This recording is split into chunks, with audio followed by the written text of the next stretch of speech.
faudrait suivre un petit peu sa petite voie intérieure, se faire confiance, ce qui n'est pas forcément facile de savoir si oui ou non on va y arriver.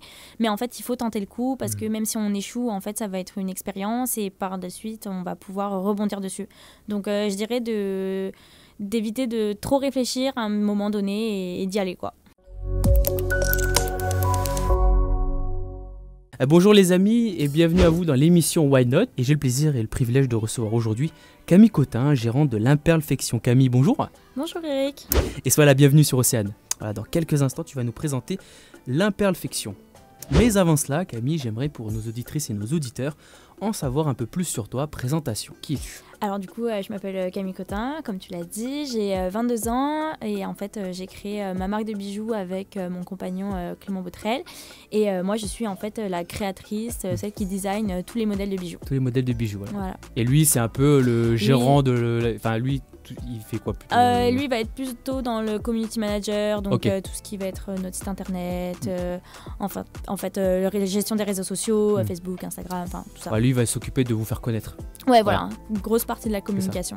Et toi, tu vas être plus présente, par exemple, dans les boutiques éphémères. Voilà. Ce que tu Lui, il va fais, être présent pour- avec moi, mais moi, c'est vraiment être de la conception de bijoux Voilà. et un petit peu aussi montrer tous les derrière de l'entrepreneuriat via notre compte Instagram. Je vois. Et là, aujourd'hui, tu fais quoi dans la vie ? Eh bien, en fait, j'ai arrêté mes études pour me consacrer 100% du coup à notre marque de bijoux, l'Imperfection. D'accord. Voilà. Et tu faisais quoi comme études ? J'ai fait donc pendant 4 ans, j'ai fait 4 ans d'études. J'étais dans une école de design à Bordeaux et ensuite à Paris. Et là, aujourd'hui, ça te sert un peu dans ta boutique ? Le Ouais, design, oui, beaucoup parce qu'en fait, j'ai commencé par une prépa art. Donc, c'est la première année, en fait, c'est une prépa intégrée. Et c'est quelque chose qui est très artistique. Donc, ça permet de se développer un petit peu tout ce et côté artistique. un peu général aussi au niveau de l'art, j'imagine. Oui, tu vois voilà, un peu c'est de tout. ça, peinture, modèle vivant, histoire des arts, voilà, c'est très très général. Et après, je me suis spécialisée donc, dans du design produit et là, j'ai pu toucher à toute la suite Adobe, faire beaucoup de dessins, travailler en équipe, faire des projets. Et voilà, donc ça, c'était pendant le cursus de mon bachelor. Et après, je me suis spécialisée dans un master qui, au final, ne m'a pas vraiment plu. Et en même temps, du coup, j'avais l'imperfection à côté des études et en fait, je me suis rendu compte que c'est quelque chose qui marchait, quelque chose qui me plaisait. Donc, je me suis dit, bon, vas-y, fonce tête baissée. En plus, en ayant Clément à côté, voilà, c'est toujours mieux d'être à deux. Qu'est-ce qui t'a donné envie de créer cette boutique et depuis quand, depuis quelle année elle existe ? C'était le 1er juin. Donc voilà. 1er juin 2022. 1er juin, donc Bah voilà, là, on ça fait note. un peu plus d'un an. Et pourquoi des bijoux ? En fait, déjà moi de base, j'en faisais un petit peu pour moi, personnellement, à côté de mes études. Vraiment, j'en ai fait même à des copines ou quoi. Et ma mère était très très manuelle, mon père très bricoleur aussi. Donc j'avais un petit peu cette fibre manuelle en fait. Et c'est un petit peu coulé de source de faire des bijoux. Après, c'est suite en fait à un voyage à Tahiti que Clément est parti pendant 6 mois à Tahiti pour un stage, lui, pour son école. Moi, je l'ai rejoint et en fait, c'est comme ça qu'on a eu l'idée de créer des bijoux avec des perles de Tahiti. Voilà. Donc lui, la fibre entrepreneuriat, moi, la créatrice. La créatrice, du coup, vous voilà. complétez. Voilà, on s'est complété depuis le début et c'est ce qui nous a permis d'être là à l'heure actuelle. Ok. Et pourquoi justement ce nom Imperfection Alors, qui mélange un peu français et anglais, et puis aussi ces deux mots, perle et imperfection. Voilà, en fait, du coup, c'est soit français, soit anglais. C'est vraiment, chacun est libre de le Suivant la prononcer prononciation. comme... Voilà, c'est ça. Et en fait, notre concept était de travailler les perles imparfaites. Quand on dit imparfaites, ça va être celles qui vont être un petit peu piquées, les cerclées, qui vont pas être en fait complètement rondes et uniformes. Et moi, c'est ce que j'aimais dans la perle, et Clément aussi, c'est d'avoir des perles un petit peu uniques en fait. Et c'est le concept de notre boutique, c'est d'avoir un bijou unique, de choisir sa propre perle et voilà, de partir avec un bijou de qualité à moindre prix en l'ayant personnalisé. Et en fait, voilà, on voulait avoir imperfection dedans.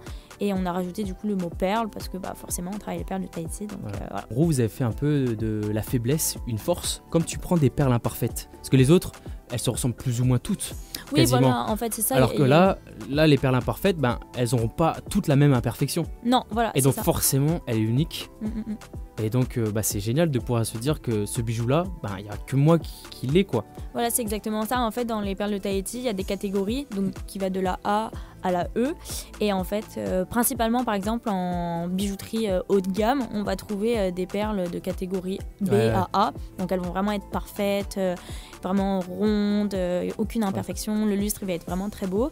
Et nous en fait on joue sur le fait que les nuances de couleurs sont tout aussi belles. Il y a vraiment, on va avoir de la perle foncée à la perle très claire. On va avoir toutes couleurs de perles, donc du vert, du bleu, du noir, du gris. Et différentes formes. Voilà, différentes formes. Et en fait, d'avoir autant de mixité en fait dans nos perles, ça permet aussi que chaque personne puisse trouver un peu son comble. Parce que en fin de compte, là on le remarque, on a des perles rondes qui sont très très jolies avec quelques petites imperfections. Et en fin de compte, les personnes préfèrent des perles cerclées qui sont un petit peu difformes ou quoi. Et voilà, c'est parce que c'est le concept de notre boutique aussi. Concrètement, le concept de la boutique, pour résumer, c'est un peu comme un Subway, c'est ça? En fait, tu choisis tes ingrédients. C'est ça, voilà, un Subway. C'est le Subway de la perle. C'est un fast-food de la perle, clairement. Allez, c'est ça. fallait vous faire plaisir, elle est pas chère ma perle. Voilà, c'est ça. En fait, on voulait vraiment jouer sur le concept de personnaliser. Ouais. On l'a remarqué, et moi-même, j'adore pouvoir personnaliser mon bijou. Par exemple, quand j'étais en France, à Paris, il y a énormément de magasins qui te permettent de personnaliser des bijoux. Et en fait, c'est une petite expérience que tu vois. Ouais. Et c'est vrai que c'est d'autant plus plaisant. Donc, on voulait avoir un bijou. Voilà, on a le modèle du bijou. On choisit sa perle, on choisit la couleur du bijou, on choisit la taille du bijou, la taille aussi de la perle. Parce que voilà, si c'est un bracelet, il va y avoir des tailles différentes. Et là, d'ailleurs, on est en train de travailler pour avoir des nuances de couleurs. Parce que c'est encore mieux de pouvoir de la perle. Voilà, ouais. voilà. Donc ça, on n'avait pas encore sur notre site. On est actuellement en train d'y travailler pour le réouvrir dans le mois de juillet. Là, on va le réouvrir. Et voilà, c'était d'avoir un bijou personnalisé et unique. Comment tu te fournis en matières premières? Alors les matières premières, forcément les perles de Tahiti viennent de Tahiti. Donc quand Clément était à Tahiti même, c'était vraiment plus facile parce que il était en contact avec les fournisseurs. Maintenant ça fait un certain temps qu'on travaille avec eux, donc il y a une confiance qui s'est créée. Donc voilà, maintenant le processus est un peu plus facile. Et après pour l'acier par exemple, on va se fournir en France. Moi j'étais à Paris, on a commencé en fait l'imperfection quand j'étais à Paris. Donc c'est vrai que j'allais en fait directement dans soit des magasins ou j'allais chercher des grossistes sur internet. Et c'était encore plus simple quand on voyait les bijoux qu'on allait pour acheter par la suite. Donc j'ai pas trop ça n'a pas été tellement difficile que ça. Après il faut regarder des vidéos YouTube, tu te renseignes, tu regardes d'autres petits créateurs via TikTok, Instagram. Il y a plein de gens en fin de compte qui dévoilent leurs grossistes. Il y en a plein, ils se cachent pas. Donc c'est vrai que quand tu débutes en fait, il faut aller voir chez les autres, il faut demander conseil. Et franchement, sur ça, j'ai eu de vraiment bons retours, donc c'est top. Ce qui est le plus compliqué ici, forcément, ça va être les délais en fait d'attente, parce que ton colis fait littéralement le tour du monde pour venir jusqu'ici, donc c'est ça qui va être le plus long. Il faut prévoir en fait. En plus, voilà, pour faire une boutique éphémère, il faut prévoir 2 mois à l'avance pour recevoir tous les stocks, que ce soit nos pochons, nos cartes de visite, l'acier, les perles. Donc vu que ça vient un petit peu de partout, voilà, il faut un peu d'organisation. Ouais, carrément. carrément. Là, c'est pas un truc que tu peux faire sur un coup de tête. Non, voilà, c'est ça. Par exemple, en France, moi, c'est vrai que ça m'arrivait de me refournir une semaine avant de vendre des bijoux, en fait. Le restockage se faisait vraiment rapidement. Donc ici, voilà, plus d'organisation, mais on apprend en même temps, c'est bien, on apprend plein de choses. Et est-ce que c'est très compliqué de se fournir? Tu rencontres beaucoup de difficultés ou ça Pas en fait, pour se fournir, vu que je passe par des grossistes qui ont quand même l'habitude d'expédier un petit peu partout dans le monde en fin de compte, ça va pas être tant difficile que ça. C'est juste que ils t'annoncent un certain délai de livraison qui n'est pas forcément respecté forcément. Et c'est vrai, voilà, à l'arrivée, tu sais pas s'il y a tout, s'il y a pas tout. S'il n'y a pas tout, tu dois attendre 2 mois, donc c'est encore plus compliqué. Donc voilà, il y a ces petits imprévus forcément qu'on est obligé de faire avec. Ça arrive de casser un bijou, on s'accroche quelque part, on l'arrache. Nous, on propose de le réparer gratuitement, ça nous paraît aussi logique de le faire. Notre bijou, il va être garanti entre 1 an et 2 ans, donc il faut qu'il y ait le service derrière, c'est le début de la marque, donc il faut qu'on fasse attention à ça. Et il faut qu'on soit derrière chaque client aussi. Moi, j'ai envie que mes bijoux ils soient portés le plus longtemps possible, donc on fait tout pour que ça aille.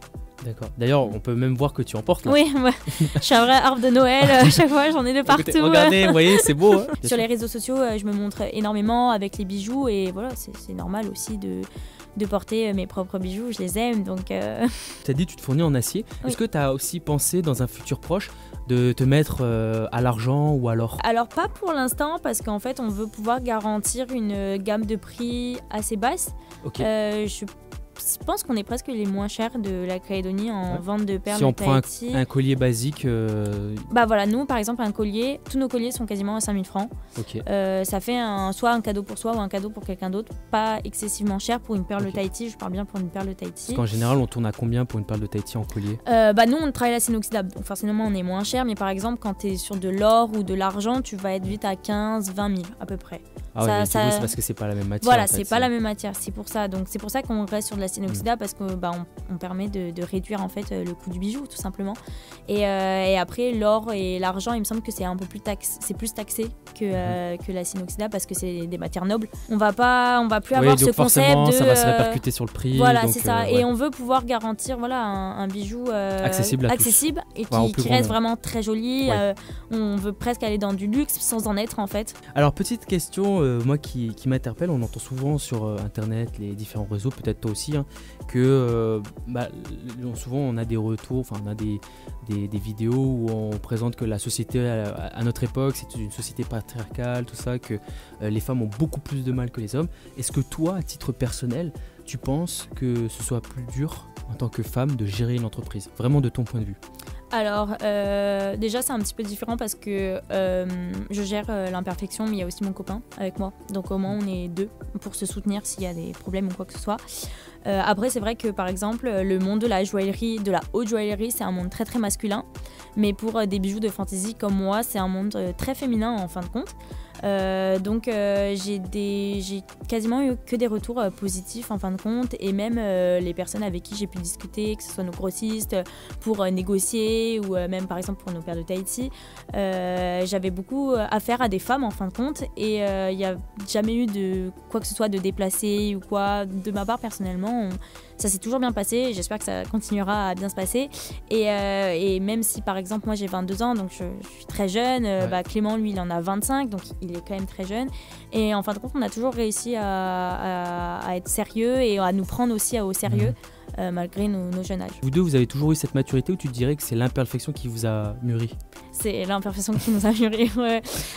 Après, c'est vrai que le fait de partir de Calédonie, de partir pour ses études, tu arrives dans un pays où tu ne connais pas, t'es tout seul, t'as pas de famille. Enfin, moi, j'avais mes grands-parents et mes cousins, mais qui n'étaient pas dans les mêmes villes que moi.